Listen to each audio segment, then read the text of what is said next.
efectivamente, el tema que vamos a trabajar ahora es el de realidad nacional. Es un tema bastante grande, es un tema bastante amplio, y entonces normalmente tendríamos para tranquilamente 2 horas de conversar y ver estos temas. Vamos a tratar de ser mucho más rápido y escueto porque tenemos 1 hora de trabajo. Entonces, la realidad, cuando uno dice realidad social, está hablando básicamente de muchas cosas. Como dice la definición, es el manejo de una serie de categorías sociológicas que cruzan distintas disciplinas, cruzan la historia, la economía, la sociología. Entonces, la realidad es un conocimiento científico. El análisis de la realidad social se hace a través de un conocimiento científico. Esa es una primera idea que debería quedar más o menos clara. La realidad social es muy diversa, comprende todo lo que nos rodea y que ha sido creado por el ser humano a través de su evolución, de su desarrollo. Comprende las distintas relaciones sociales.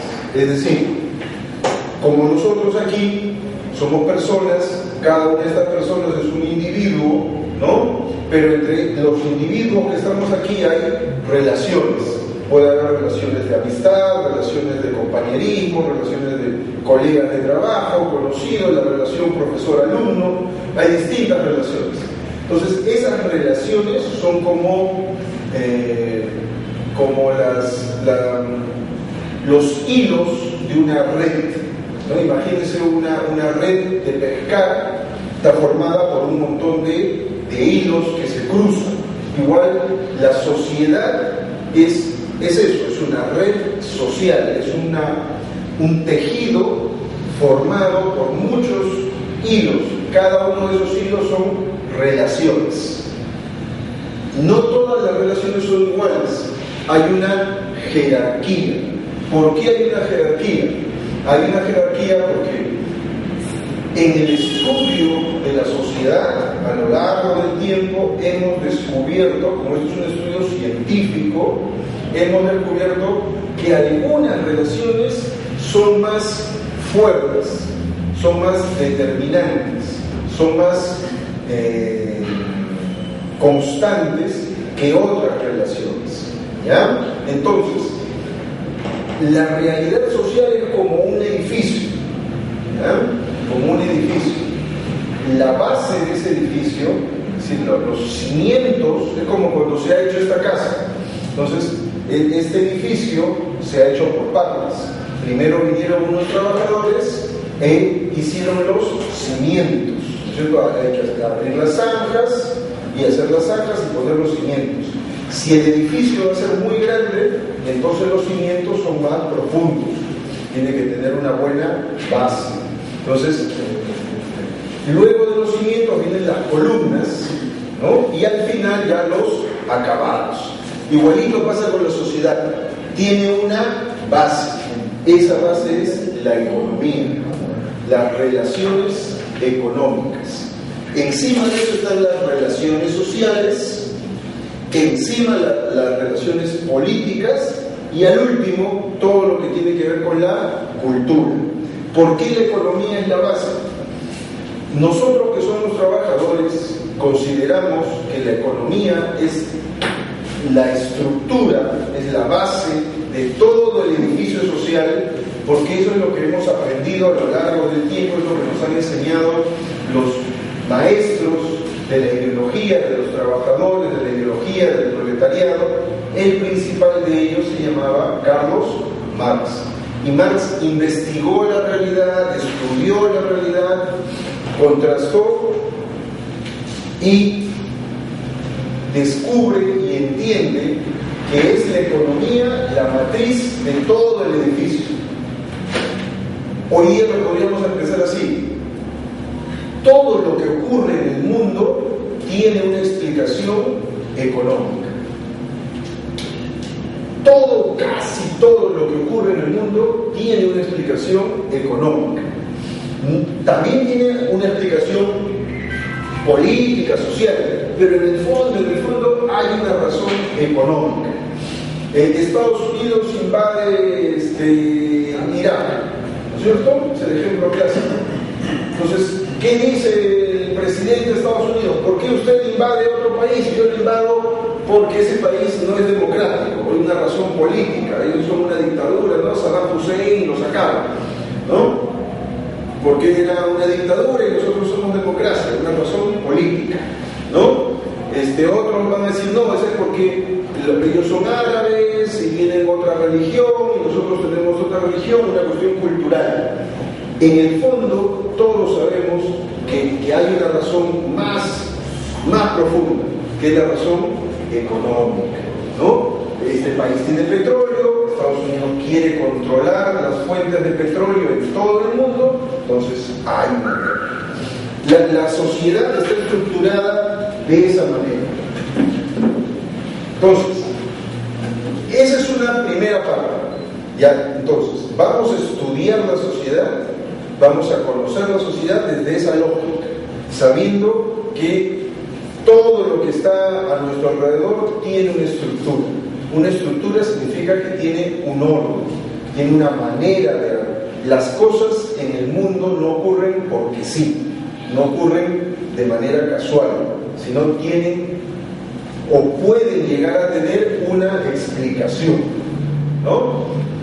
Y entonces, para conocer lo que hoy día ocurre en el Perú, tenemos que ir un poquito hacia atrás. No demasiado, pero sí hacia la historia y conocer algo de historia. Entonces ahí hay algunos hitos. Uno de los primeros hitos es esto de aquí. Ahí vemos, es un esquema bastante sencillo de la polémica Haya-Mariátegui. ¿Por qué? Porque yo estoy dando una charla sobre realidad nacional, ¿no es cierto? Pero no es lo que a mí se me ocurre, ¿no? El tema de realidad nacional es un tema muy antiguo, que hace tiempo que lo venimos discutiendo y lo venimos discutiendo. Una de las discusiones más importantes del siglo XX fue esta, precisamente. Fue qué cosa es el Perú, cómo se explica nuestra sociedad, por qué somos como somos y qué cosa podemos llegar a ser. Y durante el siglo XX, las dos mentalidades que marcaron esa discusión durante todo el siglo XX fueron Haya y Mariátegui. Fueron dos personalidades, dos intelectuales que se enfrentaron dialécticamente, que discutieron, que tuvieron un debate, ¿no? Porque cada uno representa una manera de ver el Perú, una manera diferente de ver el Perú, de entender el país, y ese debate va a tener un impacto en toda la vida política, por lo menos hasta el gobierno de Velasco Alvarado, ¿cierto? ¿Por qué? El debate de Haya-Mariátegui es la discusión acerca de qué es el Perú y qué cosa puede llegar a ser el Perú, qué somos como país y cómo podemos, hacia dónde vamos a cambiar, hacia dónde va a ir el país. Entonces, primero, ya saben ustedes, el señor de ese lado de allí es Mariátegui, José Carlos Mariátegui. El de aquí es Haya de la Torre, ¿cierto? Bien. En los años 20, ellos dos son más o menos contemporáneos. Una cosa muy rápida sobre ellos. Son dos de los intelectuales más importantes que ha tenido el país, y al mismo tiempo son dos de los políticos más importantes que ha tenido nuestro país, y al mismo tiempo son dos personalidades radicalmente distintas. Son como el día y la noche, el agua y el aceite. Son dos personalidades muy diferentes. Mientras que Mariátegui es provinciano, de una familia humilde, él no tuvo su familia prácticamente, él viene de una familia moquehuana, de una madre soltera que lo cría a él y a sus hermanos prácticamente sola, y de Moquegua tiene que emigrar a Lima para buscarse la vida, porque era una familia muy pobre. Ariel Latorre es trujillano, de una familia acomodada, de clase media, mucho más urbano, criollo, ¿cierto? Entonces, mientras que Mariátegui es una persona más callada, más retraída, más intelectual, no le gustaba la fanfarria, no le gustaba el bullicio, sino era una persona más del grupo chiquito, de la conversación, del diálogo. Ariel Latorre es rimbombante, es expansivo, es el hombre es un orador de meeting, de plazuela, es probablemente uno de los oradores políticos más importantes que ha tenido el país. Y ahí está en una foto, está en un meeting, haciendo toda una... Entonces, era otra persona. Bien. Ellos dos van a discutir, y su discusión marca el pensamiento político del Perú durante todo el siglo XX. ¿No? Como digo, hasta la época de Velasco, el debate que ellos tienen no tenía seguía siendo un debate permanente. Y es un esquema muy sencillo. ¿Qué cosa es el Perú? Mariátegui decía, el Perú es un país semifeudal. Ariel Latorre decía, no, es un país feudal. ¿Ya? ¿Qué significa esto? Feudal significa un país donde predominan señores y siervos. ¿Ya? Donde no hay ciudadanos, donde lo que hay son señores de apellido y siervos que son los más, el último escalón, ¿no es cierto? Y eso efectivamente en 1920 había en el país. Pero Mariátegui dice, sí, por eso, pero no es solamente eso, es semifeudal, es feudal, pero ya está saliendo de la feudalidad. ¿Por qué? Porque también hay clase obrera. Y la clase obrera es lo nuevo, lo distinto, es que no son señores, pero tampoco son siervos. Son ciudadanos en una situación difícil, complicada, pero es la diferencia. Y dice, están, por ejemplo, los obreros de la minería en Cerro de Paja, están los obreros asalariados en las haciendas azucareras, están los obreros textiles en Petare. Entonces, para Mariátegui el país era semifeudal. ¿Por qué es importante esto? Porque un país feudal iba a tener una revolución. ¿Cómo iba a ser el cambio? Si el país es feudal, lo que tenemos que hacer es una revolución burguesa, porque aquí no hay burguesía, aquí tenemos que implantar la burguesía.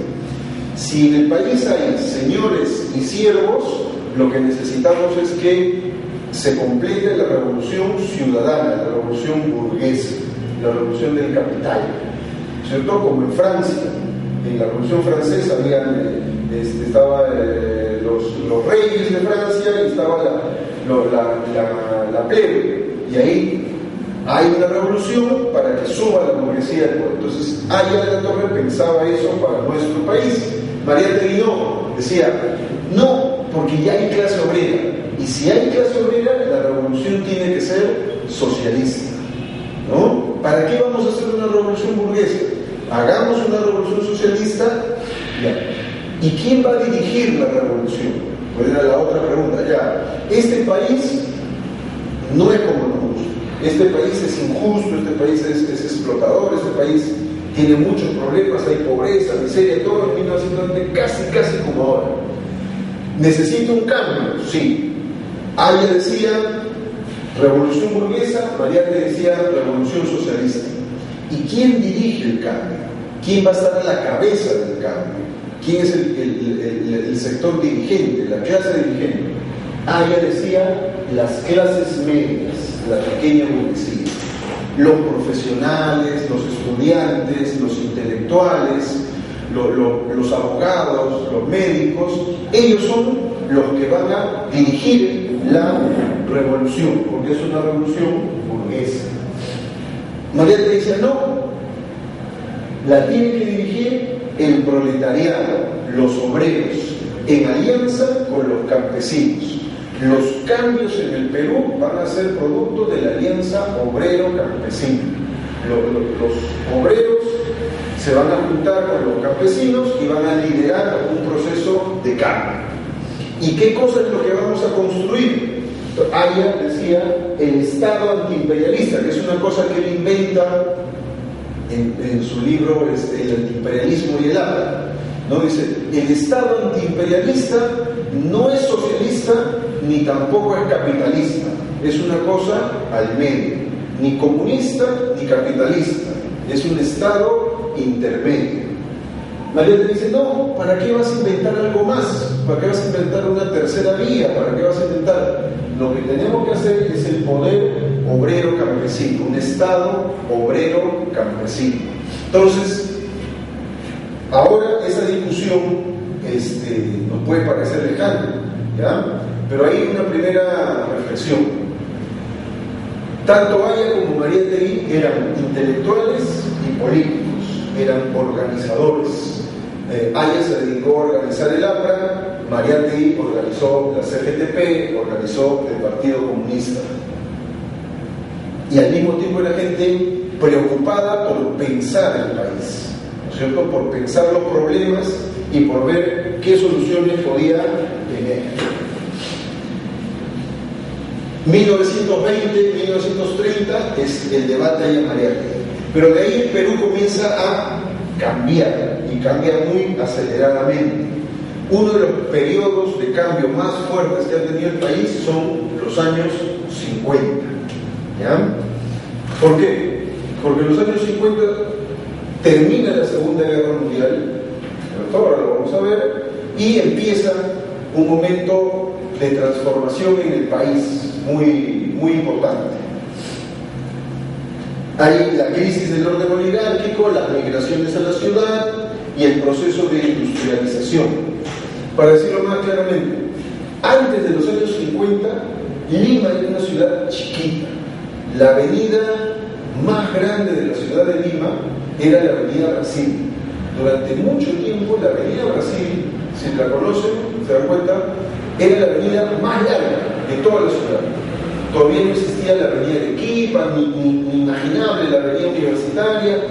Entonces, era una ciudad chiquita, era una ciudad blanca, porque lo que había principalmente en los años 30, 20, 30 era población criolla, ¿cierto? Entonces, y el Perú era eso, era un país muy,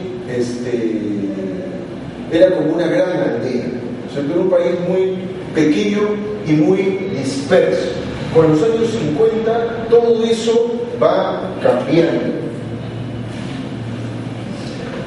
En la posguerra, en los años 50, hay un nuevo orden internacional. Esa foto es histórica porque representa, ellos son los que ganaron la Segunda Guerra Mundial. Los tres países que ganaron, ¿a quién derrotaron? A Hitler, a Hirohito y al Duce de Italia.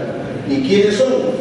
Este señor es Winston Churchill, el primer ministro de Inglaterra,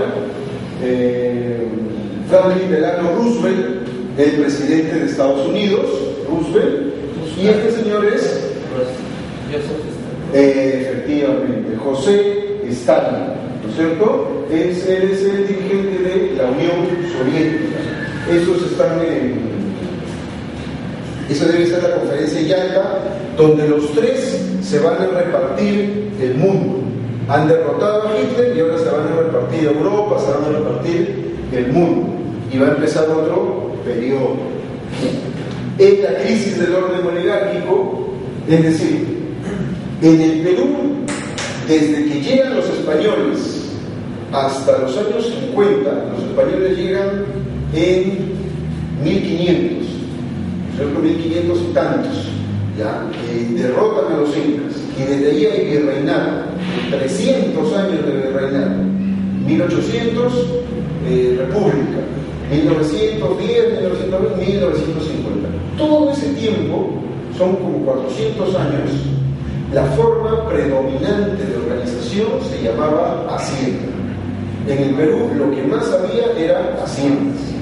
En Lima estaban la hacienda de Surco, la hacienda, todo era hacienda. El Callao era 2 o 3 haciendas, o quendo, y lo que no era hacienda era terreno abandonado. Monterrico no existía, era una gran hacienda. ¿Por qué es importante esto? Porque en la hacienda habían 2 tipos de personas: los señores y los siervos. ¿Cierto? Los siervos. En la hacienda no había salario, en la hacienda lo que había era renta. Es decir, si esto fuera una hacienda y yo fuera el señor de la hacienda, el dueño de toda la tierra, soy un terrateniente, porque soy el que tengo la tierra, yo soy el dueño de toda la tierra, ¿cierto? Ustedes serían siervos, serían peones. Entonces yo les diría: si quieres trabajar, yo te doy esta tierra, tú la trabajas, y lo que cosechas, la mitad es para ti y la otra mitad es para mí. Si te gusta bien, si no, te vas a buscar otro. Durante 400 años todo el Perú funcionó así. Ese sistema durante mucho tiempo funcionó, pero en 1950 ya hizo crack, comenzó a quebrarse, ya no funcionaba, ya no era económicamente bien, ya no daba riquezas. Cada vez habían más siervos y menos tierra, ¿ya? Entonces, en los años 50, ahora somos pocos, y entonces yo reparto las bancas y todos alcanzan. Pero si vinieran 30 compañeros más, ya no habría sillas para sentarse. Igual, ya no había tierra para trabajar. Y entonces la gente que no tenía tierra, ¿qué hacía? Iba a las ciudades. Entonces son los años de migración del campo a la ciudad. ¿Ya? Del campo a la ciudad. En los años, durante todos los 50 y 60, de todas partes de la sierra van a bajar hacia Lima, hacia Trujillo, hacia Arequipa, hacia Chimbote, ¿cierto? De la sierra a la costa y hacia la ciudad de Lima. Entonces, en esa época había un sistema de dominación, que es el imperialismo, ¿cierto?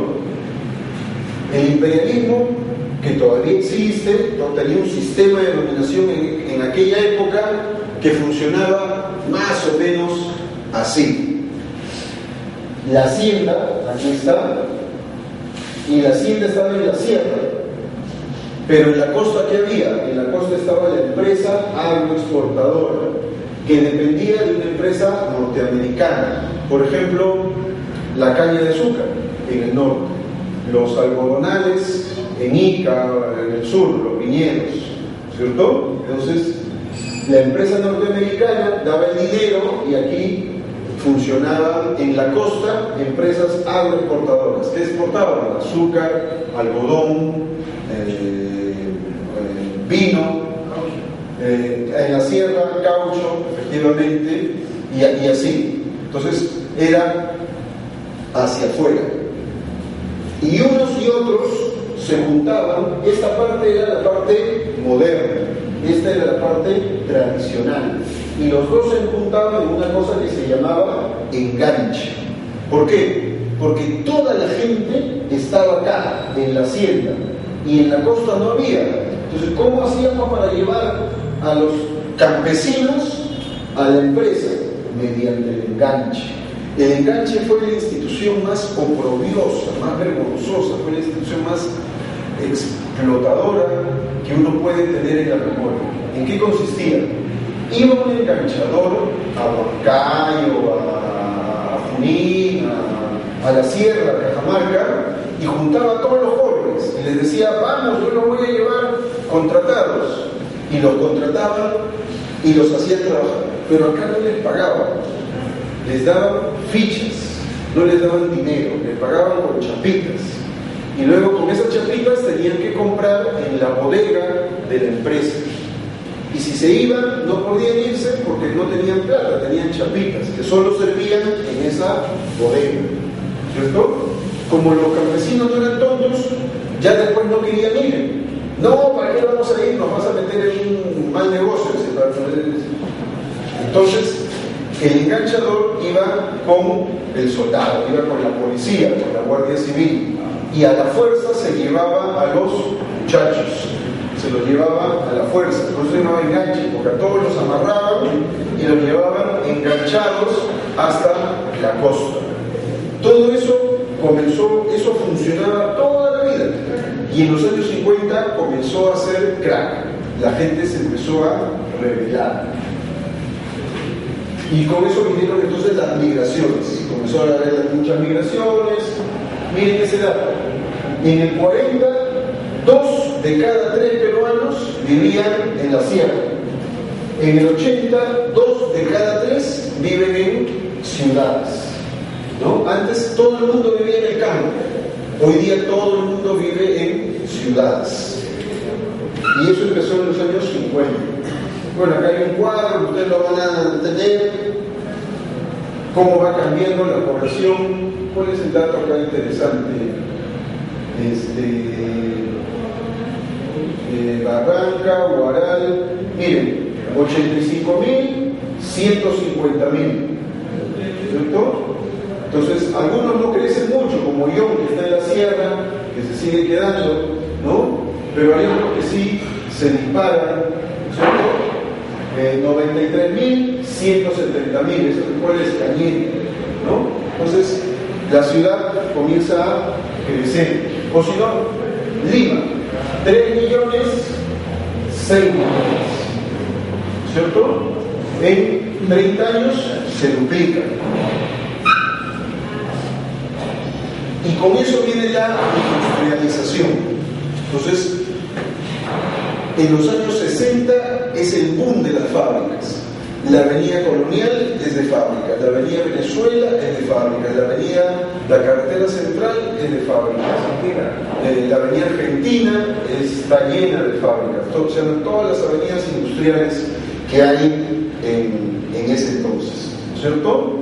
Entonces, uno iba a la avenida Colonial, a la avenida Argentina a las 6 de la tarde, y era como un meeting de la CGTP, porque todos los obreros salían a las 6 de la tarde de las fábricas a tomar los buses que los llevaban a Comas, o todavía no había Vía El Salvador, a Comas, o a los barrios obreros como La Victoria, como Breña, que eran los barrios obreros de ese entonces.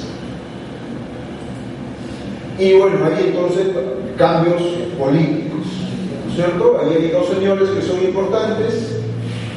Uno es Salazar Bondi, que es como un gran ideólogo de las reformas, ¿ya? Y este es Velarco, efectivamente, Juan Velarco. ¿Por qué? Porque el país de los años 60 ya no soportaba seguir como estaba, ¿cierto? Era un país donde solamente votaban los que sabían leer y escribir, ¿ya? Entonces, de los 12 o 13 millones, había como la mitad que no sabía leer y escribir.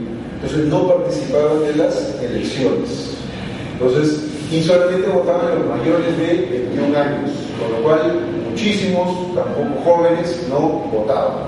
Entonces, muchas personas comenzaron a decir, tenemos que hacer reformas. El más radical, el más consecuente fue Salazar Bondi, que propuso reforma agraria, reforma educativa, reforma urbana, reforma del transporte. Entonces, y escribía sobre ese tema, ¿no? Uno de los que leyó más a Salazar Bondi fue Velarco. Entonces, con Velarco va a iniciarse un periodo importante, ¿no? Que es el periodo de las grandes reformas de los años 70. Entonces, todos los años 70 es un periodo de reformas. ¿Qué es lo importante aquí? Allí lo importante es lo siguiente. El gobierno de Velarco es un hito en la historia del siglo XX, y eso ustedes, hoy día, si hablamos de Velarco, en la prensa, en la televisión, en la radio, van a decir que Velarco fue lo peor, que era un desastre, un desbarajuste. Si leen lo que escribe Aldo Mariátegui dice que tiene pesadillas con Velarco, en fin. La realidad depende de dónde uno se ubique. ¿cierto? Velasco dio la reforma agraria más importante y más radical en toda América Latina, con excepción de la cubana. Más radical que la reforma agraria de México, más radical que cualquier reforma agraria en otro país. ¿Qué significa eso? Antes de Velasco habían siervos, después de Velasco no hay siervos, no hay señores feudales. Velasco destruyó, desapareció, eliminó las haciendas con una ley, ¿cierto? Gracias a esa ley, muchos campesinos que nunca habían tenido tierra, por fin pudieron tener su propia tierra. Velasco dio la reforma agraria. Velasco reconoció el quechua como idioma oficial, 1971, 400 años después de la conquista española. Por fin los peruanos podíamos hablar quechua sin tener vergüenza. El quechua era el idioma más importante hasta los años 50.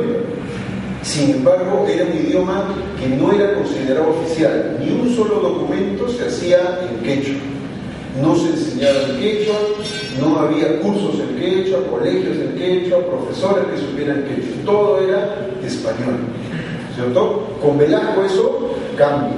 Por primera vez el quechua es reconocido como idioma oficial. Hoy día, en muchos lugares, hay educación intercultural. Se dictan clases en quechua, hay materiales educativos en quechua, hay profesores que dan las clases en el idioma originario de los niños, ¿cierto? Y eso es un resultado de lo que hizo Velasco. Velasco nos dio la comunidad industrial. ¿Eso qué significa? La idea es la siguiente: en la fábrica trabajamos todos, pero las utilidades solo se las lleva el patrón. Antes no se repartían utilidades. El concepto de utilidades era para el patrón. Todas se las llevaba el patrón. Con Velasco se dijo no. Si todos trabajan, ¿por qué solamente uno se lleva las utilidades? Entonces, lo que ahora se conoce como distribución de utilidades, ¿no es cierto?, fue obra de Velasco. Pues no solamente de eso. Dijo, pero la propiedad de la empresa también hay que distribuirla. Y cada año se entregaban acciones laborales en lo que se llamó la comunidad industrial o comunidad laboral. Con el tiempo eso podía hacer que los trabajadores sean casi copropietarios de la fábrica. Entonces dio ese tipo de normas. Creó el Estado peruano. Entonces teníamos Pesca Perú, Hierro Perú, Centromín Perú, Minero Perú, Entel Perú, que era empresa pública fuerte y grande. Hoy día no tenemos nada de eso, por lo que dice ahí el neoliberalismo, ahora lo vamos a ver, ¿ya? Pero otros países, ¿no es cierto? Por ejemplo, Brasil tiene Petrobras, que es pública. Chile tiene Codelco, que es público. Argentina tiene empresas públicas. Colombia tiene empresas públicas. Todos los países tienen empresas públicas fuertes. El Perú no. ¿Por qué? Porque nosotros lo dejamos todo, a pesar de que Velasco fue uno de los primeros gobiernos en América Latina que empezó con estas iniciativas, ¿cierto? Petroperú es mucho más antigua que lo de PDVSA de Venezuela y que Petrobras de Brasil, ¿no? Sin embargo, hoy día Petroperú es chiquita, débil, y las otras dos son grandes y eficientes. Y más importante aún, entonces Velasco fue un cambio sustancial en la vida de la historia peruana, un antes y un después, ¿ya? Un antes y un después. Fue un periodo de democratización. Pero luego de eso vinieron los años 80, que son años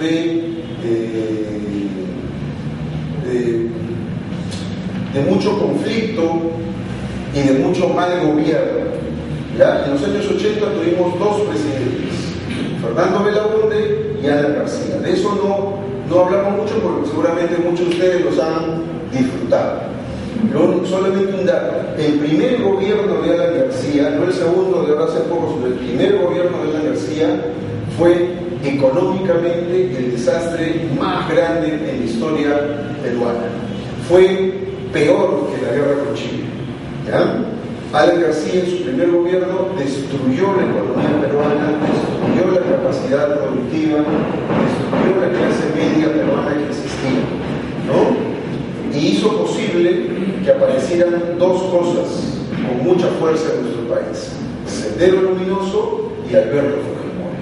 Sin Alan García esos dos problemas no hubieran sido tan fuertes, pero el daño que le hizo a la economía y al país fue tan grande que hizo posible que Sendero creciera y que Fujimori pudiera hacer todo lo que hizo. Y entonces, en los años 90, Fujimori nos aplica esta política. Entonces, ya hoy día hemos visto el debate de María Antegui, los años 50, que son hitos, ¿no es cierto? Y todo eso nos va llevando hacia acá. Hay algunos analistas que hablan de una especie de péndulo, ¿no es cierto? En los años 50, el país se fue hacia la derecha. Entonces era el crecimiento, el capitalismo y todo. En los años 70 se fue hacia la izquierda, que era Velasco, las reformas, la participación popular, todo esto. En los años 90 regresa hacia la derecha con Fujimori y el neoliberalismo, ¿cierto? Entonces, el neoliberalismo es una política de derecha. ¿Qué significa eso? Que es una política que favorece a los sectores empresariales, a los sectores con dinero, a los grupos, a los millonarios, a los burgueses, a la gente que tiene mucho dinero, a los que tienen a los empresarios, ¿ya?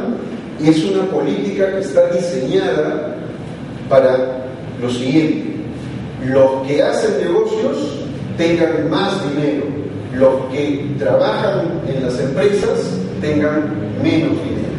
¿Y cómo lo logran?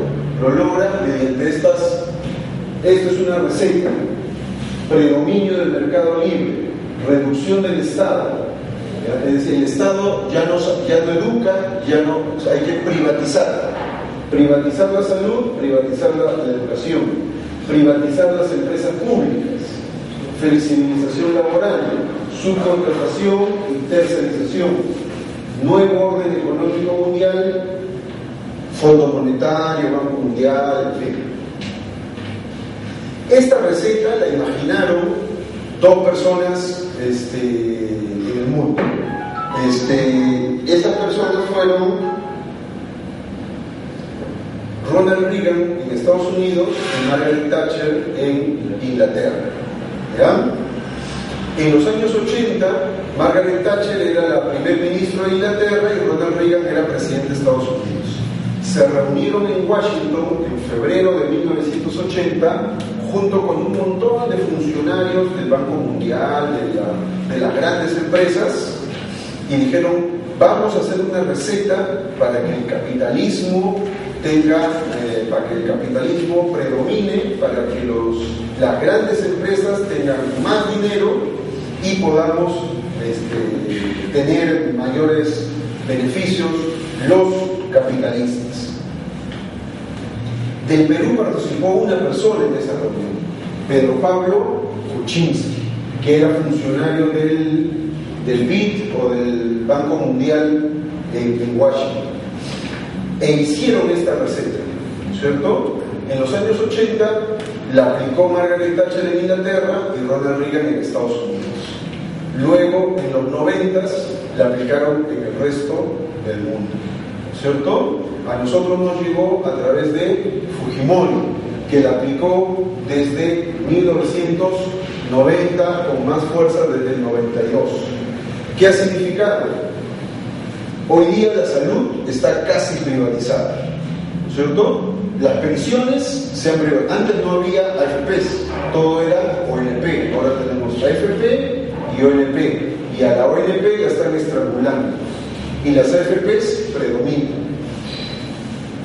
¿Les ha ido bien a los que están en AFPs? Aquí en el Perú a veces sí, a veces no. En Argentina, cuando hubo la crisis, fue un desastre, porque las AFPs estuvieron al borde de la quiebra y dejaron de pagar las pensiones de los jubilados.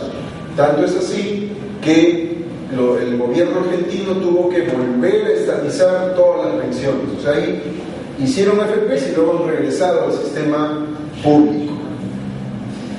La educación la han privatizado.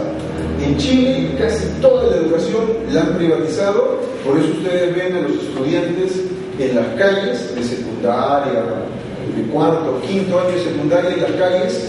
¿Por qué? Porque ellos quieren defender la educación pública, ¿cierto? En el Perú han municipalizado la educación, que es como un paso antes de privatizarla. Se han privatizado todas las empresas públicas, ¿cierto? Y entonces es la gran paradoja de nuestro país. Nosotros no tenemos empresas públicas, ninguna. Nosotros teníamos Aeroperú. Daría un buen servicio, en fin, pero era nuestra empresa. Y con eso podíamos llegar a los distintos lugares y competir. Dijeron, no, el Estado tiene que privatizarlo, nos quedamos sin Aeroperú. ¿Y quién es el que hace todo ahora? LAN Chile, TACA y LAN. Y LAN Perú se llama, pero en verdad es LAN Chile, ¿no es cierto? Cobra lo que quiere. Y todas esas ganancias se las lleva el vecino país. Y TACA a su país. Y así sucesivamente. Flexibilización laboral, subcontratación y tercerización igual.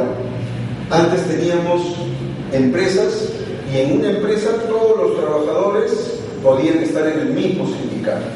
Cuando yo tercerizo, ustedes son de una contrata, ustedes son de otra contrata y los compañeros son de otra contrata, entonces los tres no pueden estar en el mismo sindicato.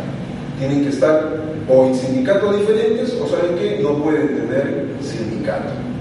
Perdimos la estabilidad laboral. Entonces, la generación de los 70s entraba a trabajar en un lugar y ahí se podía jubilar, si es que trabajaba bien y cumplía lo normal. Hoy día no, un joven entra al trabajo, contrato de un mes, con suerte, contrato de 3 meses, y cuando le hacen el contrato de 6 meses, está feliz. Dice, mira, ya tengo 6 meses, me van a contratar, qué alegría. Y eso es indignante, ¿cierto? ¿Por qué? Porque entonces uno está con la expectativa de me volverán a contratar, tendré suerte, en fin. Entonces, esta política, ¿qué es lo que pasa en nuestro país? Esta receta la aplicó Fujimori y hasta el día de hoy se mantiene en nuestro país. Salió Fujimori, vino Paniagua y no lo cambió, vino Toledo, no lo ha cambiado, vino Alan García, no lo ha cambiado y el señor Ollanta tampoco quiere cambiarlo. Toledo, Alan y Ollanta dijeron que lo primero que iban a hacer cuando fueran presidentes era cambiar esto. Toledo dijo, vamos a hacer otra cosa, ¿cierto? Y no hizo absolutamente nada. Alan García dijo, yo soy el cambio responsable, no hizo ningún cambio. Ollanta dijo, somos la gran transformación, no ha transformado nada. ¿Por qué? Porque esta receta tiene el apoyo, es como la receta, la Biblia, el catecismo, este es como los 10 mandamientos de todos los empresarios. Todos los empresarios del Perú quieren y defienden eso. Y cualquier cosa que se salga de esto, para ellos es el fin del mundo, ¿cierto? Y están dispuestos a hacer todo lo posible por mantener esto hasta el último. Ellos pueden cambiar, es lo que le ha pasado a Ollanta, ¿cierto? Él va con un discurso y todos los empresarios, las grandes corporaciones de afuera y de adentro lo rodean, ¿cierto? Lo secuestran, ¿no? Y le cambian el discurso y hacen que le ponen condiciones, lo chantajean y le obligan, y ahora ya Puesto Llanta se ha cambiado, se ha pasado al otro lado, ya ni una sola de sus propuestas originales ha logrado mantener. Entonces, el gran drama de nuestro país es ese. Esa política nos ha creado esto. Esta línea roja son los trabajadores eventuales, ¿ya? Y la línea verde son los estables. Miren, en 1970 los estables estaban acá y los eventuales acá. Yo soy estable, o sea, ya me quedo, ¿no es cierto? No tengo un contrato que tiene inicio, pero no sé hasta cuándo sea. Y los que eran contratados eran poquitos, los 70s. ¿Y dónde está la vuelta? 1992. Ahí se voltea, ¿no? Y estos de acá son los contratados, ¿ya? Esto llega hasta el 2006, pero si no, seguiría, ¿ya? Los contratados. Y estos son los estables, cada vez menos, ¿no? No es lo mismo un país donde toda la gente trabaja por 3 meses, por 6 meses, que un país donde la gente trabaja indefinidamente. Tú no puedes organizarte, no puedes planificar. Me voy a casar, me voy a comprar una casa, me voy a comprar un carro, voy a educar a mis hijos, no lo sé, porque tengo un contrato de 6 meses. Dentro de 8 meses, ¿dónde estaré? No lo sé. Tal vez me contraten, tal vez no. Entonces, todo eso afecta a nuestra sociedad. Y obviamente, esto se hizo, ¿por qué? Porque es económicamente mejor para ellos. Estos son los salarios, ¿no es cierto? 70s, 80s, hasta ahí, y de ahí se van a pique. La línea roja es nuestros salarios, sueldos de desempleados. ¿Bien? 80, 90, 2000.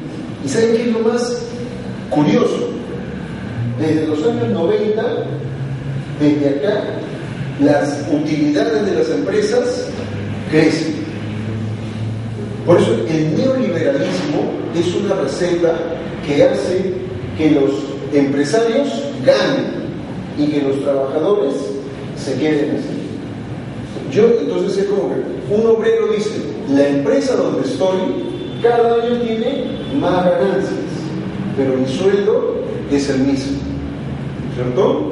Y eso es el neoliberalismo. Por eso es claro. Somos estables, somos eventuales, ganamos menos y por lo tanto los sindicatos se perjudican. La tasa de afiliación sindical en el 90, antes era mayor, llegaba a 21. Hoy día está en 5%. ¿Ya? Está en 2006, pero ahora en 2013 nosotros se ha mantenido, está en 5 o 4%. Estos son sindicalistas, trabajadores con sindicato. Todo lo que éramos y ahora cómo estamos. Ha habido una recuperación por aquí, pero todavía nos falta mucho por recuperar, ¿cierto? Porque la política neoliberal hace difícil tener sindicatos fuertes. Estos son datos de pobreza, bueno, en fin.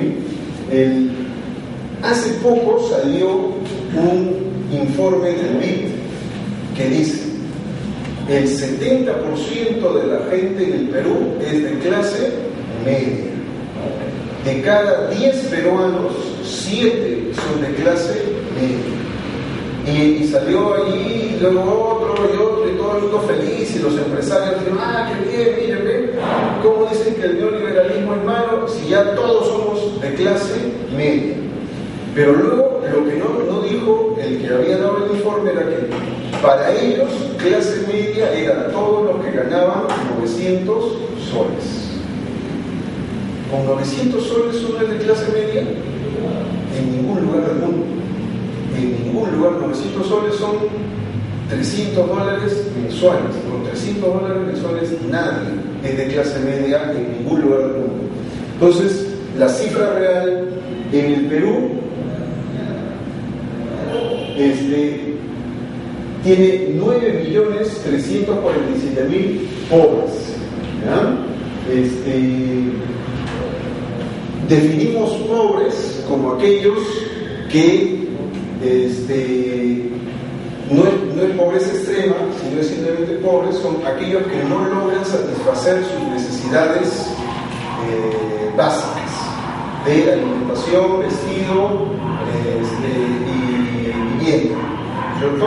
Todo el que no puede satisfacer sus necesidades básicas es pobre. Tenemos más de 9 millones de pobres en nuestro país. Y finalmente, el gran tema de hoy día, de estos tiempos, ¿no es cierto? No solamente tenemos una política neoliberal, no solamente tenemos un problema de pobreza, sino que aunado a eso tenemos un problema estructural de corrupción, ¿no es cierto? Y eso es algo que también no lo podemos olvidar, ¿no es cierto? Es una corrupción histórica. La última es esta, ¿no? Siempre está el señor Mantilla y Montesinos, ahí está, empieza la mano al bolsillo porque es la plata que le están dando, la plata de la corrupción, de la salita del cine. Por ahí ha pasado todo el mundo ha pasado por ahí, pero eso es mi historia, pues. Este señor es Aya, el mismo que vimos antes. En los años 30 Aya pensaba en la revolución burguesa, en cambiar el país, en el estado antiimperialista. Pero luego en los 50, 20 años después, el mismo señor Aya se sienta a la mesa con Pedro Beltrán, ¿ya? Y con Odría, uno de ellos es Odría y el otro es Pedro Beltrán.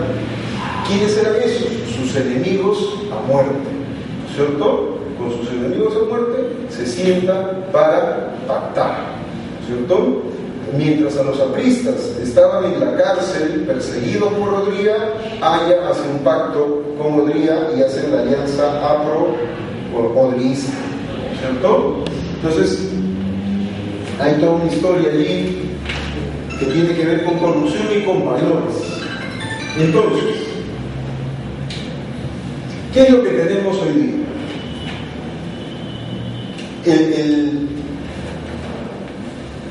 El tema central en la economía peruana hoy día es la continuidad de las políticas neoliberales. ¿Por qué el día de ayer ha sido una marcha contundente? ¿Cierto? Entre 15.000 y 20.000 personas en la ciudad de Lima, trabajadores movilizados en contra del gobierno que hoy hay. Única y exclusivamente porque este gobierno dijo que iba a cambiar las políticas neoliberales y no las ha cambiado, y no las quiere cambiar. Y dijo que iba a hacer una cosa y no está cumpliendo. Entonces, prometió y no cumple. ¿Qué cosa prometió? Prometió Ley General de Trabajo, ya dijo que no lo va a hacer.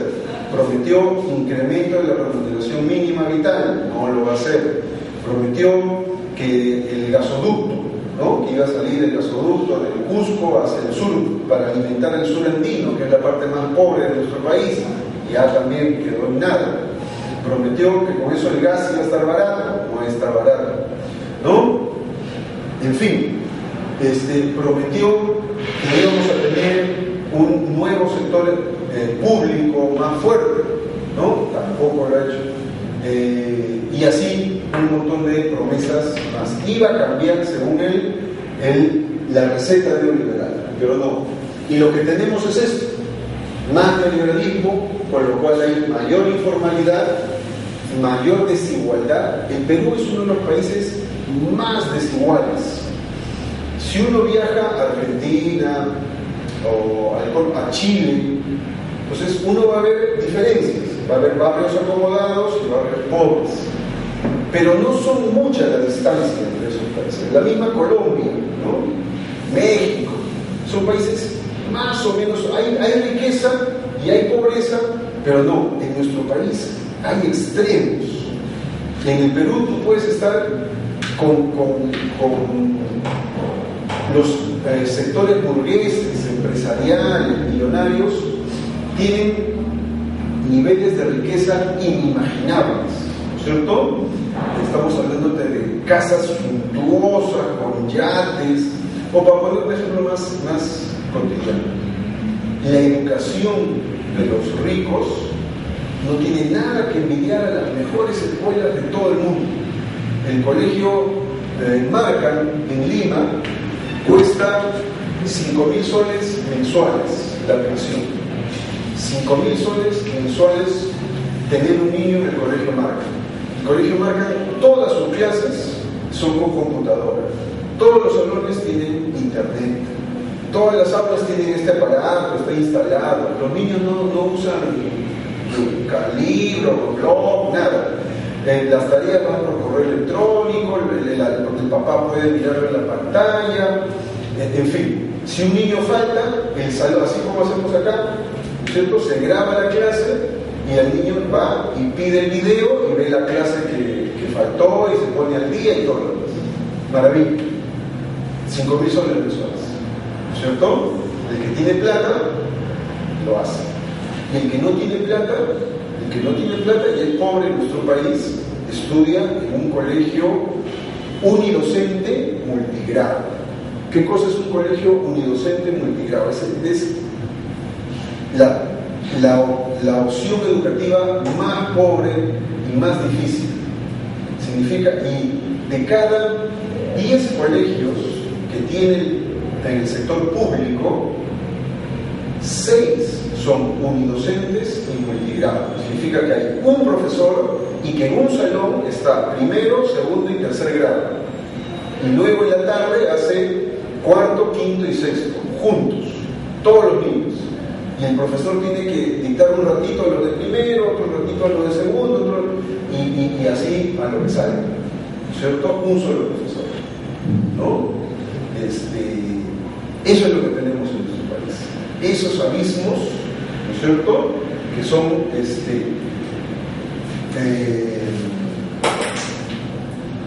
la raíz de los problemas que vamos a tener a futuro, y eso es lo que hace que la pobreza sea un ciclo, ¿no? Porque los niños que estudian en esos colegios podrán después aprender, y una vez que aprenden podrán ser profesionales, podrán tener las mismas oportunidades que los niños que salen del Marca.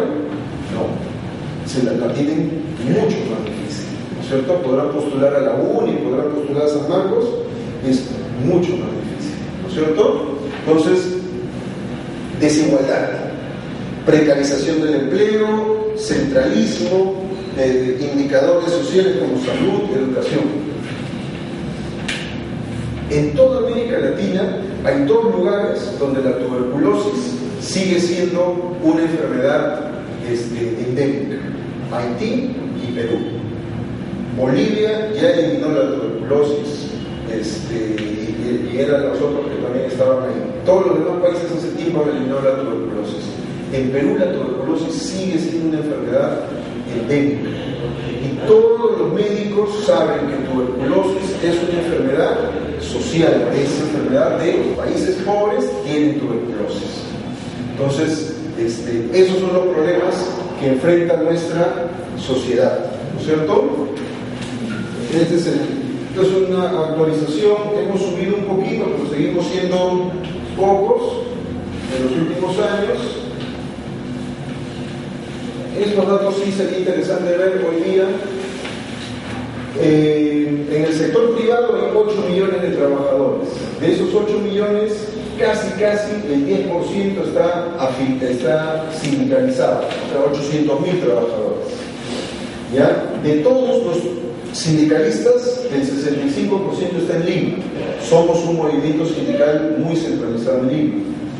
La CGTP tiene el 70% de todos los sindicalizados, la CUT el 20% y los otros dos se reparten un 5%, la CTP aprista, que es un sindicalismo amarillo, y la CAP también un 5%. La CGTP es hoy día la central sindical más grande y más representativa de todos, ¿no? Las empresas de lienzo mágico, quiero ver aquí. Esto es variación de empleo, esta es variación de empleo a nivel nacional. Esta es la crisis del 2008, ¿ya? El empleo va jugando y el 2008 cayó, porque en el 2008 hubo una crisis económica. Bueno, esto es los indicadores de popularidad de García 1 y García 2. Ya, ¿qué es interesante? Este es el primer gobierno de García, con la hiperinflación que les dije que era un desastre. Y este es el segundo gobierno de García. Miren cómo terminó su gobierno. Entonces, es esta idea que García cada vez que gobierna inmediatamente pierde popularidad y llega hasta su tope. ¿Por qué lo pongo? Porque si es que la comisión investigadora que ahora está en el Congreso y luego el Pleno no logran inhabilitarlo políticamente y por lo cual le prohíben ser candidato, lo más probable es que este señor quiera ser presidente por una tercera vez, ¿cierto? Si él es candidato por una tercera vez, va a tener el respaldo de todos los empresarios, porque los empresarios lo apoyan porque saben que él va a mantener lo que ya ha mantenido en el segundo gobierno, que es la política neoliberal. Y entonces, si nuevamente es presidente, nosotros como sindicalistas vamos a tener problemas muy serios, porque ahí sí definitivamente no va a haber ley general de trabajo, va a haber más neoliberalismo, va a haber más inestabilidad, los conflictos sociales se van a disparar, estos son conflictos y se disparan, ¿no es cierto? El sector público, el sector privado, miren, Ollanta hoy día está discutiendo la posibilidad de que el régimen de las pymes se pase a todos los demás, con lo cual nosotros no tendríamos 30 días de vacaciones, sino 15. No tendríamos una CTS, no tendríamos gratificación de julio y diciembre completa, sino solamente la mitad. No tendríamos todas las CTS, sino también la mitad. Entonces, perderíamos un montón de derechos, ¿no?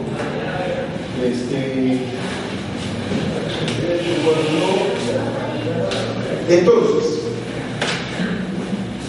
hoy día, y yo con esto voy terminando, hoy día estamos en un momento importante, ¿ya? El gobierno de Ollanta ha sido una experiencia fallida, ¿ya? Todos tuvimos muchas expectativas y muchas posibilidades de que ese gobierno cambiara las cosas, pero no lo ha hecho. ¿Cuál es la lección importante que podemos sacar ahí? Es, los trabajadores necesitamos una propuesta política propia de los trabajadores, de la izquierda, porque si vamos a seguir, primero apostamos a Toledo, nos mintió, luego desde Ollanta nos ha vuelto a mentir. Entonces, realmente se necesita una propuesta que surja de los sectores laborales, de la izquierda. Afortunadamente ahora tenemos al Frente Amplio. Después de casi 30 años, no, 20 años, después de 20 años, toda la izquierda se ha vuelto a unir, ¿ya? Nosotros en los años 80 tuvimos Izquierda Unida.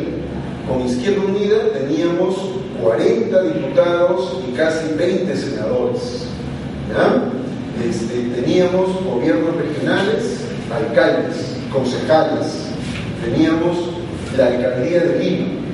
El alcalde de Lima era de Izquierda Unida, Alfonso Barrantes. Entonces,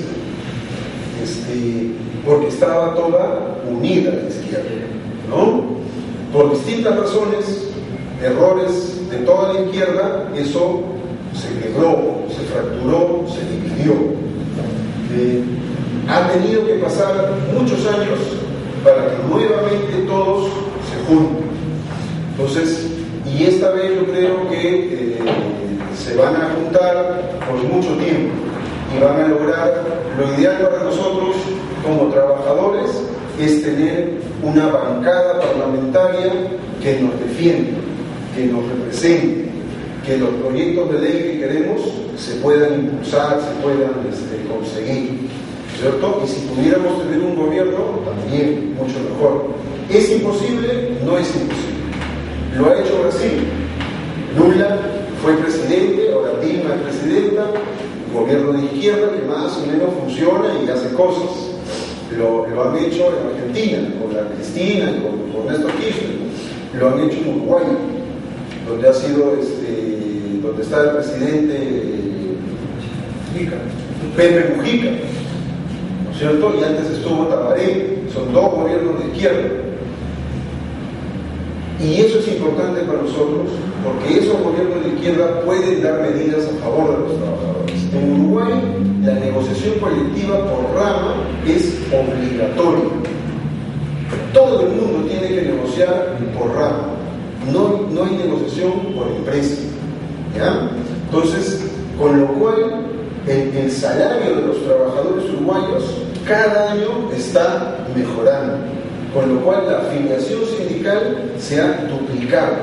En 8 años, la PIT-CNT, que es como la CGTP allá, ha crecido de 200.000 a 400.000 afiliados. ¿Ya? Entonces, hay medidas que pueden ser útiles y pueden ser buenas y que se pueden cambiar. Entonces, lo central aquí es lo siguiente. El gobierno de Ollanta ya claramente se ha pasado al otro lado. Este es un periodo en donde todos los trabajadores, los ciudadanos, los pobres, los explotados, tienen que ir juntándose y uniendo sus luchas contra la política neoliberal. O sea, la política, mientras siga la política neoliberal, vamos a seguir teniendo problemas, no vamos a poder resolver, no vamos a poder incrementar nuestros ingresos, no vamos a poder tener empleo digno, no vamos a acortar las brechas y siempre vamos a tener desigualdad. Bien, compañeros, eso es lo que yo quería conversar con ustedes este día y espero que esto sea más bien un motivo para que les dé ideas, curiosidades, preguntas y siempre podamos conversar estos temas. Muchas gracias.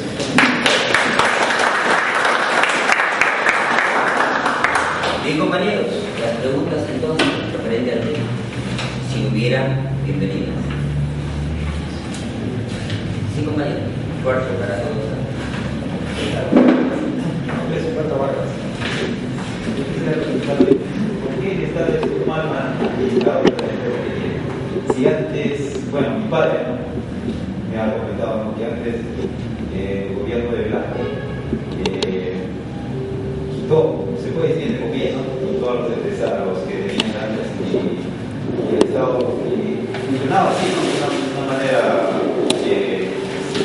dio dividiendo todavía, pero ¿por qué ahora ya no? El Estado está completamente mal administrado. Si hay alguna otra pregunta, para hacer varias de una vez. Sí. Una pregunta.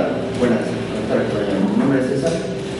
Se habla de la política neoliberalismo. ¿A qué política tenemos que apuntar? Muy bien.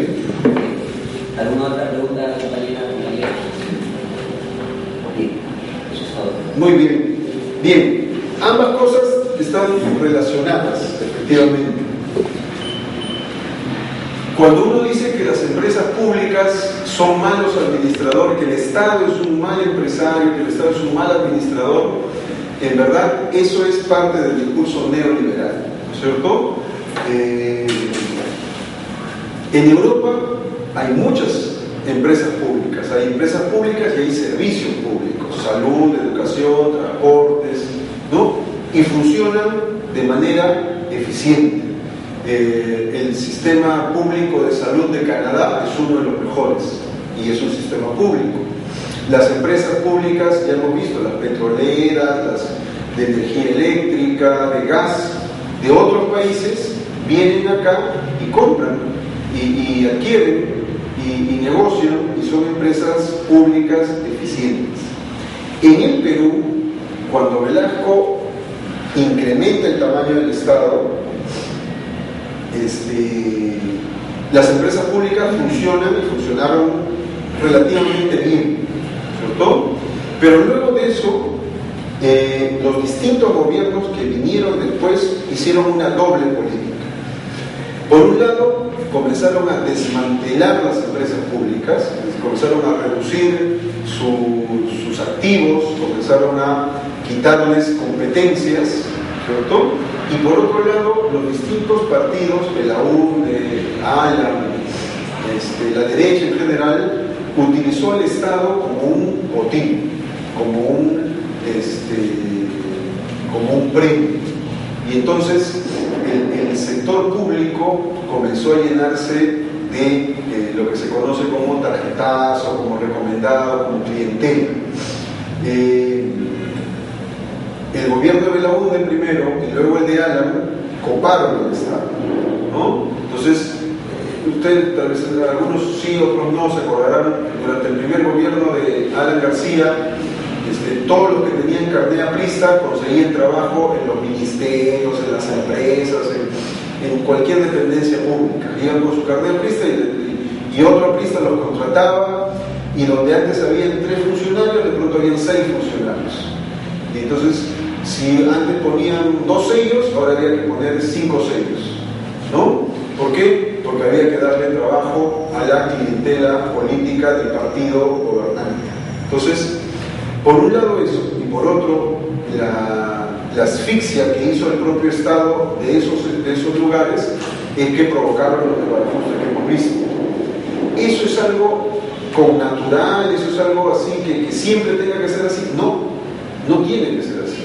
Sí podemos tener empresas públicas eficientes, sí podemos tener una administración pública que sea razonable, que sea rápida, que sea servicial, donde no haya clientelaje, donde no haya corrupción, ¿no? Otros países lo hacen, o sea, no hay manera en que nosotros no podamos hacerlo, ¿no? Es un tema de voluntad política. Entonces, se requiere efectivamente de un gobierno que no quiera utilizar al Estado como preventa, como botín, ¿no? Sino que efectivamente utilice al Estado y lo ponga al servicio de sus ciudadanos. Y eso tiene que ver con lo que contó el compañero. Efectivamente, el neoliberalismo es la política que hoy día domina en casi todo el mundo, en los países más grandes, y es la política que hoy día está en crisis. El neoliberalismo está en crisis. Por eso ustedes ven en Europa marcha, huelga, quema de automóviles, violencia, es muy fuerte. En España, en Italia, en Portugal, en Grecia. Y lo que está en crisis es la política neoliberal. Entonces, ¿qué cosas tenemos que poner? Tenemos que poner una política diferente. Tenemos que poner nuevamente una política que no sea, que no tenga... El neoliberalismo tiene como objetivo el lucro, tiene como objetivo la ganancia indiscriminada. O sea, hacer negocios y ganar dinero, no importa cómo, no importa cuándo, no importa dónde. Necesitamos una política económica que ponga nuevamente al trabajo al centro de las preocupaciones, que ponga a los trabajadores y a los ciudadanos al centro de las preocupaciones. En los años 60 y 70 había un lema en Europa que decía: una sociedad sin desempleo, trabajo para todos, ¿cierto? Y eso funcionó durante mucho tiempo. Luego vino Reagan y Margaret Thatcher y dijeron: no, el desempleo es bueno, porque si hay desempleo, entonces los salarios no se disparan. Entonces creó una política donde dijo: menos gasto y más ganancias. Necesitamos una política que nuevamente diga trabajo digno para todos. ¿Es posible? Sí es posible. Está la experiencia exitosa de los países que ahora están... Hay algunos casos más fuertes que otros, unos menos conocidos que otros. En Islandia ha habido toda una revolución ciudadana pacífica. Yo les sugiero que busquen en Google Islandia, revolución ciudadana. Van a ver cómo allí han eliminado toda la política neoliberal, han estatizado los bancos y han aprobado una serie de leyes a favor de los ciudadanos. También tenemos los casos, más cercanos, ¿no es cierto? La experiencia cubana, con sus cosas, es una experiencia interesante de un país que construye una alternativa. Lo que hace Lula en Brasil, lo que hacen los uruguayos, los propios chilenos de la concertación, o Bachelet ahora en una nueva alianza que va a ir con fuerzas más a la izquierda, puede ser interesante. La misma Venezuela de Chávez tiene algunas cosas interesantes que han hecho en materia de distribución social, de reconocimiento de derechos. y así sucesivamente. Entonces, me parece a mí que en el caso peruano sí hay posibilidades de ensayar otras políticas, ¿cierto? De ensayar por ejemplo, cosas muy sencillas como elevar la presión tributaria, es decir, los impuestos, no de nosotros, sino de los que más tienen. Un millonario del Perú paga menos impuestos que un millonario de Francia o que un millonario de Estados Unidos, ¿no? Las empresas mineras en el Perú pagan menos impuestos que las empresas mineras en África o en Asia, ¿cierto? Entonces, aquí los impuestos son indirectos. Yo pago impuestos cuando me compro una cerveza, o cuando me compro el IGB, ese tipo de cosas, ¿no? Cuando compro gasolina entonces, pero eso nos afecta a todo por igual. En otros países los impuestos son directos. Si tú tienes más dinero, pagas más impuestos. Si tienes menos dinero, pagas menos impuestos, ¿cierto? En el Perú la presión tributaria no llega ni al 15%. En Estados Unidos la presión tributaria es del 35%, en algunos sectores, ¿no? Entonces, poner impuestos a los más ricos no es tampoco una cosa descabellada.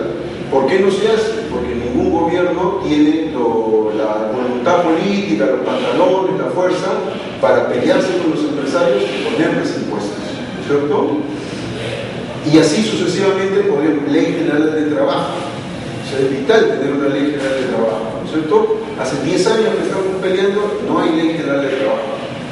Y muchas otras cosas más que se podrían hacer y podrían realmente cambiar la situación. Profe, acá hay también un alcance, ¿no? También es el tema de los medios periodísticos, tanto la prensa hablada como la prensa escrita, son los que juegan un papel determinante. Últimamente el caso fue de la compra de Petroperú. Todo lo que hicieron ella, todito, lo único que por ahí, el canal 11 nada más que por ahí, y hasta el propio canal del Estado que planteaba. Y es más, a los mismos trabajadores del canal del Estado lo despidieron. Ahora, así es, entonces prácticamente no tenemos una prensa de los trabajadores. En este también estamos ahí, entonces por eso que ahí se aprovechan los grupos de poder para que digan que el Estado es mal administrador. Entonces, ahora, con todas las herramientas que tenemos, con los alumnos de la beca 18 que tenemos, creo que sí podemos romper esa pared que nos ponen los... Que es muy curioso, porque los neoliberales pregonizan la democracia, la libertad, pero vivimos en una sociedad casi donde solamente hay una opinión, un pensamiento único, ¿cierto? Todos los canales de televisión tienen la misma orientación, en la radio casi igual la misma orientación, la prensa escrita la misma orientación. Ustedes lo pueden ver ahora con lo de la marcha, ¿cierto?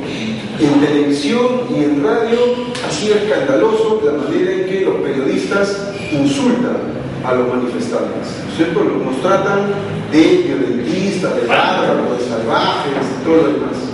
Pero nadie dice una palabra acerca de por qué hemos salido a marchar, ¿cierto? ¿Por qué estamos protestando?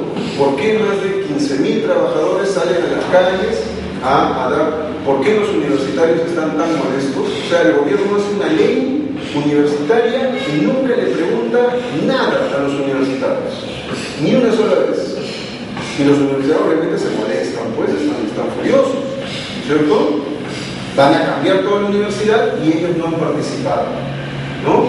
Y claro, quien tiene la culpa son los universitarios, son los trabajadores en construcción civil, son los empleados públicos.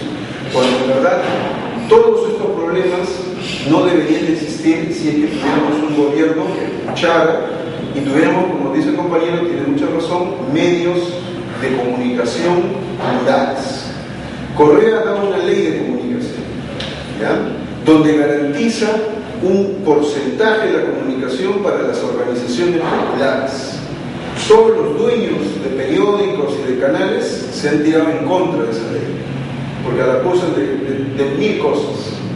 Y lo único que hace la ley es decir, si tienes un sindicato, si tienes un comité de vaso de leche, si tienes una organización popular, tienes derecho a tener ancho de banda, a tener voz, a que tu opinión se escuche en los medios de comunicación masiva, cosa que nosotros no tenemos acá. Un sindicato que quiere ver su problema en la prensa tiene que hacer malabares, tiene que pagar con el dinero, o tiene, no sé, pues la gente tiene que enterrarse en un agujero en el piso si es que quiere aparecer en televisión o quiere salir en un periódico. Porque si haces una huelga, no es noticia, ¿no? Pero sin embargo, si la BD se pelea con la otra BD, es noticia. Entonces es el mundo absurdo, ¿no? 15.000 soles cuesta una página, por ejemplo, media página en la República. Y a eso le llaman libertad de expresión. Eso no es libertad de expresión, eso es libertad de mercado, nada más. El que tiene plata, tiene voz. El que no tiene dinero, no tiene voz. De eso es, pues, compañeros, algunas de las cosas que íbamos a conversar. Compañeros, yo tenía un problema antes, o sea, cuando yo les hablaba a mi gente de apoyar, por ejemplo, yo soy personal incluso Sí, todo. entonces decía, voy a explotar, nada así, ¿no? Pero a veces ellos eran más futbolistas y tú volteas y dices, no, que se van a ir los capitales, y a veces eso también usted que tiene conocimiento más amplio en otros países también ya ha sucedido. O sea, ¿qué tanto temor la tiene de que los capitales se vayan? ¿No? Esa es mi pregunta. Muy buena pregunta. Pero lo bueno es que además ya hay evidencia empírica. Evo Morales dijo que iba a ponerle impuestos a las petroleras y a las mineras que operan, la de gas que opera en su país, ¿cierto? Y la empresa pitió, reclamó, amenazó y todo lo que uno espera. Es una empresa española, no me acuerdo el nombre. ¿Ah? Ya. Entonces Repsol dijo, no, me voy. Y Evo Morales, pum, les puso, renegoció el contrato con mejores condiciones para Bolivia. Repsol no se fue, siguió, se quedó. ¿Por qué? Porque todas esas empresas, mientras tengan un margen de ganancia, van a seguir haciendo negocios. Nadie, en ningún lugar del mundo se van.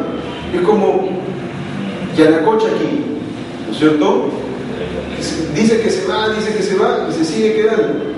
Y está ahí. Si nosotros si a Yanacocha se le pone todo los impuestos, la sobretasa de ganancia, todo igual, entonces no hay probabilidades, tal como está la economía mundial, siempre y cuando el requerimiento de recursos naturales se mantenga. Si los recursos naturales siguen con su precio arriba, entonces van a seguir viniendo y se van a quedar mientras tengan ganancias, y eso va a funcionar. La única posibilidad es que los minerales se vayan a pique, pero ahí sí, si los minerales se van a pique, hagas lo que hagas, igual se van a pique. O sea, lo que a ellos les interesa es, si hay ganancias, estamos aquí. Si no hay ganancias, bueno. Entonces, cualquier renegociación, obviamente, ustedes son sindicalistas, igual negociamos pliego, ¿no es cierto? Toda negociación es un poco para acá, un poco para allá, ¿no es cierto? O sea, es una negociación, no es que yo gano todo y tú pierdes todo, sino es un equilibrio.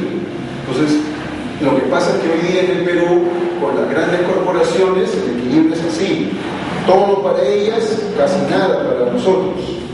Lo que nosotros queremos es esto, hacerlo un poco más igual, nada más. Igual se van a seguir quedando. Listo. Bien, Carlos, muchísimas gracias. Fuertes aplausos para Carlos. Referente al tema, compañeros, un tema muy interesante, pero como dice el compañero, voy a la última pregunta. Nos falta capacitación, nos falta conocer, nos falta prepararnos, alternativas, como comenta Carlos Mejía, propuestas políticas para el Congreso, pero para eso se quiere prepararnos. De repente, no exigiendo a que vengan a la escuela, sino de una manera voluntaria, ¿no? Con el mejor gusto hacemos estos temas de trabajo a nivel del Sindicato Nacional Vagos. Estamos apuntando, trabajando con DENSA, Quadrafi, LAIPE, capacitaciones descentralizadas.